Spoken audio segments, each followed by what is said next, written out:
Welcome to This Explainer. Today, we are taking a deep dive, a fascinating journey, really, right into the lower gut. We'll be exploring the absolute marvels of the human body's engineering. We're going to look at how it all works, what exactly happens when things inevitably go wrong, and how modern medicine steps in to fix it.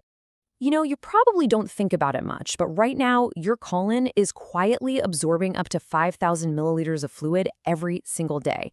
That is a massive amount of liquid. It happens through this incredibly elegant, nonstop process of active sodium transport and passive water absorption. This vital fluid exchange is literally happening constantly in the background of your life. So here's our game plan for today. 1, the lower gut's anatomy. 2, physiology and everyday function. 3, investigating gastrointestinal symptoms. And 4, the art of gut surgery. Part 1, the lower gut's anatomy, or the complex plumbing of the human body. To truly grasp the diseases that affect these organs, we first need to map out the network that keeps them alive. The arterial blood supply to the colon is a beautiful, yet highly variable vascular map. The arteries branch out from the superior and inferior mesenteric arteries, forming these intricate loops and arcades. They actually communicate through something called the marginal artery of Drummond. This is basically a built-in backup system, ensuring that if one path gets blocked, blood can still reach the tissues. For a surgeon planning to remove a section of the bowel, mastering this specific vascular map is absolutely critical. And running right alongside that arterial system is the venous drainage, which largely parallels those arteries. Ultimately, the venous blood from the colon routes back up through the portal system directly toward the liver. This structural reality actually explains a pretty harsh fact. When colorectal cancer spreads, it frequently travels straight to the liver. It just follows the plumbing. Moving further down into the pelvis, we hit a crucial anatomical border known as the dentate line. This is the distinct transition point in the anal canal where two entirely different types of embryonic tissue literally meet face to face. Above this line, you have tissues derived from the embryonic hindgut, which actually lack certain pain receptors. But below it, you have skin-like tissue derived from the ectoderm, which is incredibly sensitive. This tiny, seemingly simple boundary dictates everything from where internal and external hemorrhoids form to exactly how different cancers are treated. Right along that dentate line are the columns of Morgagni.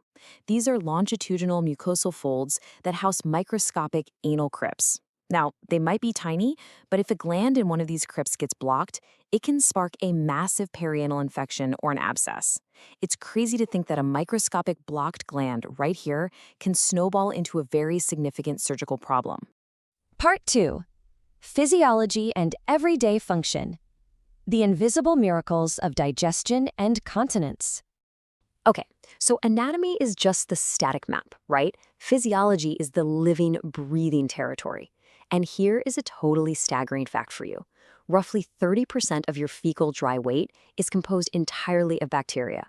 That is hundreds of billions of microorganisms per milliliter. And they aren't just hitching a free ride either.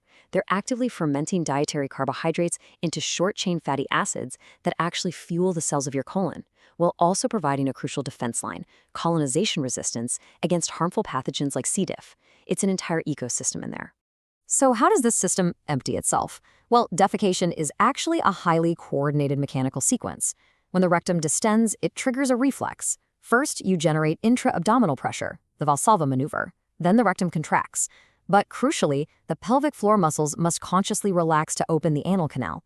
If these steps fall out of sync, which is a condition known as dyssynergy, the entire process just grinds to a halt. Which brings us to continence. That relies heavily on the puborectalis muscle acting like an architectural sling. At rest, it wraps around the distal rectum, pulling it forward to create a really sharp angle. This effectively means that the downward weight of your abdominal contents isn't resting directly on your sphincter muscles. It acts as a mechanical barrier, mechanically holding everything in place until it's time to relax. It's an incredibly elegant physical solution to maintain control. Part 3, investigating gastrointestinal symptoms, or the detective work in modern medicine. Let's say a patient is losing blood, but the source is completely invisible. How exactly do medical professionals play detective to uncover the exact location? Figuring this out is honestly one of the most high-stakes puzzles in all of medicine. While doctors track down the culprit using a progressive arsenal of tools, They might start with nasogastric aspiration to quickly rule out the upper GI tract, then move on to endoscopy and colonoscopy for a direct visual check of the mucosa. If the bleed is stubbornly hiding, they can inject red blood cells tagged with a radioactive isotope. This is amazing. It can spot a leak as incredibly slow as 0.1 milliliters per minute. From there, advanced CT or SPECT scans and angiography allow them to pinpoint and potentially even embolize the exact broken vessel. This diagnostic power is incredible, especially when visualizing hidden structural defects. When comparing a perfectly normal endoanal ultrasound, where you'd see beautifully intact, concentric rings of the internal and external sphincters, against an abnormal one, the contrast is stark. Imaging can reveal a hidden physical defect, perhaps a hidden muscle tear from a past birthing injury, and suddenly, you've found the invisible root cause of a patient's incontinence. Finally, Part 4, the art of gut surgery, where we literally remodel the human body. Depending on the failure, let's say a localized tumor, surgeons have to choose between fundamentally different architectural fixes. Take an anterior resection versus an abdominoperineal resection. If the tumor is high enough in the rectum, the surgeon can remove it and reattach the plumbing, preserving the sphincter and the patient's natural anatomy. But if the disease invades the sphincter itself, the entire complex must be removed, requiring a permanent colostomy. It's a decision that completely alters a patient's anatomy for life. Now, how do they reconnect the plumbing deep within the narrow bone-encased space of the pelvis? They rely on ingenious circular stapling devices.